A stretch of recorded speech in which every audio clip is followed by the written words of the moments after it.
নমস্কার, আপনারা শুনছেন উত্তরে কণ্ঠ থেকে আমি প্রভাত বসাক, তুফানগঞ্জ, কোচবিহার। চলমান পাক ভারত দ্বন্দ্ব যুদ্ধের পরিস্থিতির দিকে মোড় নেয়।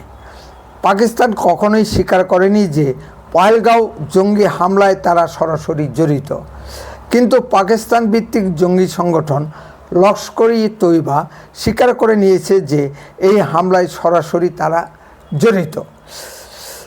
পাক ভারত দ্বন্দ্ব হঠাৎ করেই যুদ্ধের দিকে মোড় নেয়। ভারত এয়ার স্ট্রাইক করে পাকিস্তানের 9টি জঙ্গি ঘাঁটি গুঁড়িয়ে দেয়। পাকিস্তানি প্রত্যুত্তর দিতে থাকে। ভারতের বীর সেনাবাহিনী পাকিস্তানের প্রতিটি আক্রমণকে ব্যর্থ করে দেয়। এদিকে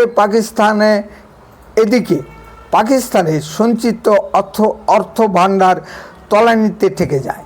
পাকিস্তান ভিক্ষার ঝুলি নিয়ে রাস্তায় বেরিয়ে পড়ে, কিন্তু কোনো দেশ পাকিস্তানকে সাহায্য করতে রাজি হয়নি। এদিকে পাকিস্তানের বিভিন্ন প্রদেশের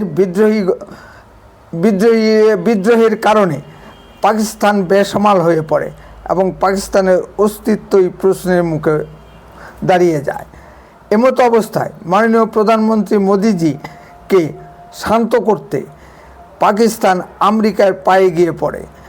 আমেরিকার চাপে মাননীয় মোদিজি গতকাল বিকাল 5:30 থেকে যুদ্ধবিরতি ঘোষণা করে, কিন্তু পাকিস্তানেই কুকুরের লেজ কখনো সোজা হয় না। যুদ্ধবাজ পাকিস্তানের পক্ষে যুদ্ধ ছাড়া থাকা সম্ভব নয়।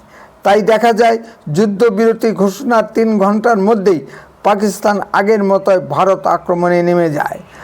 পাকিস্তানের একটি ইরেসপন্সিবল দেশ কথা বা আন্তর্জাতিক চুক্তির ধার ধারে না। ভারতের মুসলিম আগ্রাসনে সেই সাক্ষ্য দেয়। যুদ্ধের কিছু নিয়মনীতি ভারতীয়রা সবসময় মেনে চলত, যেমন নিরস্ত্র শত্রুকে আক্রমণ করা যাবে না, নারী শিশুদের উপর আক্রমণ করা যাবে না ইত্যাদি।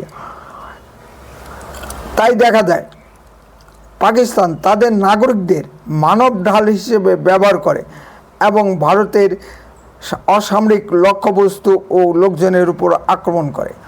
ভারতের প্রতিরক্ষা মন্ত্রী মিস্টার রাজনাথ সিং বলেছেন, ভারতের লক্ষ্য পাকিস্তানের সেনাবাহিনী বা পাকিস্তানের জনগণ নয়, ভারতের লক্ষ্যই হচ্ছে জঙ্গি এবং পাকিস্তানের জঙ্গি ঘাঁটিগুলি, যা পাকিস্তান সযত্নে লালন পালন করে আসছে। পাকিস্তানের অর্থনীতির মূল ভিত্তি হচ্ছে বিদেশে সন্ত্রাসবাদ রপ্তানি। এখান থেকে পাকিস্তান কখনোই সরে আসতে পারবে না। আমেরিকার মোস্ট ওয়ান্টেড জঙ্গি লাদেনকে পাকিস্তান প্রশ্রয় দিয়েছে ও লালন পালন করে আসছে। আমেরিকা তা বুঝলেও কখনোই স্বীকার করে না। তাই আমেরিকা সবসময় পাকিস্তানকে অর্থ সাহায্য ও যুদ্ধাস্ত্র দিয়ে সাহায্য করে আসছে। আমেরিকা ভারতকে F-16 অত্যাধুনিক যুদ্ধ বিমান দেয়নি, কিন্তু পাকিস্তানকে দিয়েছে। এই কিছুদিন আগেও আমেরিকা পাকিস্তানকে $400 কোটি আর্থিক অনুদান দিয়েছে। পাকিস্তান আমেরিকার কাছ থেকে অর্থ ও অস্ত্র নেওয়ার সময় বলে যে এই অর্থ ও অস্ত্র ভারতের বিরুদ্ধে ব্যবহার করবে না, কিন্তু একবার অস্ত্র হাতে পেয়ে গেলে সেটা ভারতের বিরুদ্ধেই ব্যবহার করে। পাকিস্তান আমেরিকার স্ট্র্যাটেজিক বন্ধু। পাকিস্তানকে দিয়ে আমেরিকা মুসলিম বিশ্বকে কন্ট্রোল করে।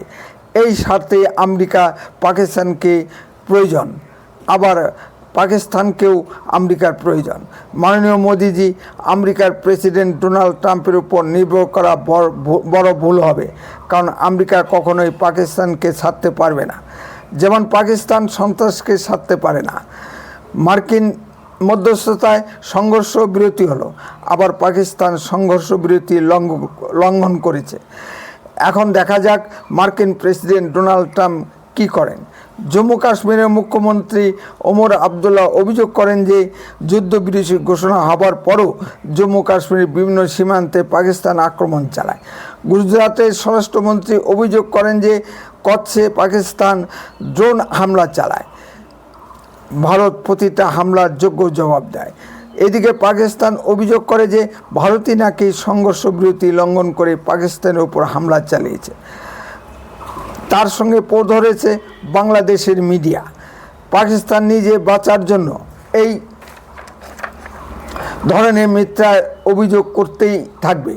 হয়তো মার্কিন প্রেসিডেন্ট ডোনাল্ড ট্রাম্প ভারতের অভিযোগকে বিশ্বাস করবে না, কিন্তু পাকিস্তানের অভিযোগকেই বিশ্বাস করবে। এভাবেই কালক্ষেপণ হবে এবং পাকিস্তান পুনরায় আগের মতোই জঙ্গি কার্যকলাপ চালিয়ে যাবে। ভারতীয় নীতি নির্ধারকরা বিষয়টি নিয়ে চিন্তা ভাবনা করুন। উত্তরের কণ্ঠ সর্বদাই বাস্তব ও সত্য কথা বলে। আরও এই ধরনের ভিডিও পেতে দয়া করে এক্ষুনি চ্যানেলটিকে সাবস্ক্রাইব করুন। আপনার মূল্যবান মতামত কমেন্টে লিখুন।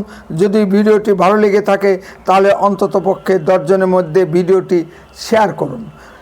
উত্তরের কণ্ঠ দেশের কথা বলে, দশের কথা বলে। আপনারা চোখ রাখুন উত্তরের কণ্ঠের পর্দায়। আপনার অঞ্চলে ঘটা কোনো ঘটনার ভিডিও সরাসরি এই হোয়াটসঅ্যাপ নাম্বারে পাঠান, আমরা তা গুরুত্ব বুঝে প্রচার করব। বন্দে মাতরম, ভারত মাতা কি জয়। খুব শীঘ্রই ফিরে আসছি নতুন কোনো ভিডিও নিয়ে। ভালো থাকুন, সুস্থ থাকুন।